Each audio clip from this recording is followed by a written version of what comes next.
Yo, what is going on, guys? It's Acidic back, and in today's video we're going to be coming at you guys with a topic about should supply drops ever return in Call of Duties in the future, or even the one that's coming up now, which I mean we know it's not, but I was just saying like if it did. And I thought I'd give my side of the story on it because there's a bunch of pros and cons to supply drops, but the way that I kind of see how supply drops should have worked doesn't really make the game broken in any way. It doesn't change the game if you spend money or not. It's not a pay-to-win system like Advanced Warfare did, which some people don't think it is a pay-to-win, but we all know deep down that's pretty much what Advanced Warfare was, because the series was failing and they needed more money, so that's what they did. But in other words, the reason behind supply drops were just, you know, ways to unlock items through progression of the game. It was a cool idea on paper. They didn't execute it well. They made it to where there was variants that would make your gunfight not as fair as the other one, and they allowed it in ranked play, which is another weird thing. They should have never done that. They should have took that out. They said it made the game unique. No, it made it bad. But like, say in a future Call of Duty there's supply drops, but they didn't do it like they did in Advance. The only thing that does is it might give you a camo, like kind of like battle packs. It could give you a camo for that gun that's exclusive to supply drops.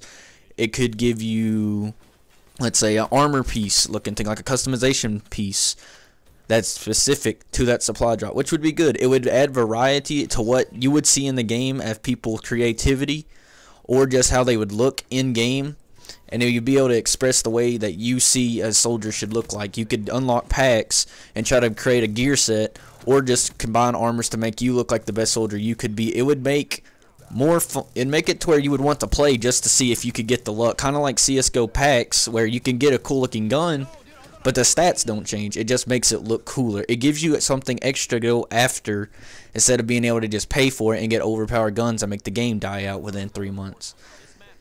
It's a pretty cool idea. I mean, I think they should do it again. I think supply drops would be a good thing to return, but do it the right way, which would be just cosmetics and a way to express how you would think your character would look and how he would play. It makes it look a lot better.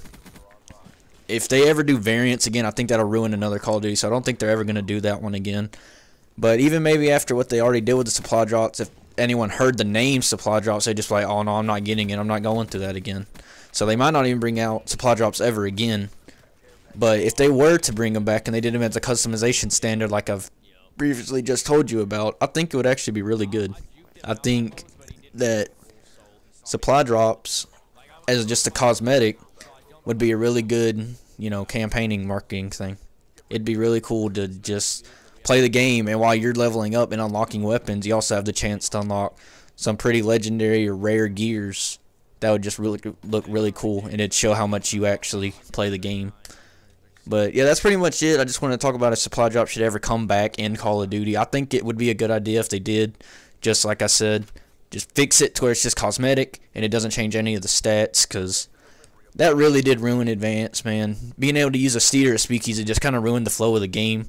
They kind of encouraged you to spend just a little bit of money here and there till you got what you wanted, and then the greed within you was like, oh, maybe I can get some more, and then you just kept spending and spending, and that's pretty much how they made most of their money. I think they made more money off supply drops than the game itself. So, and half the people who bought them didn't even play the game. They just did it to do case openings for YouTube because it's easy.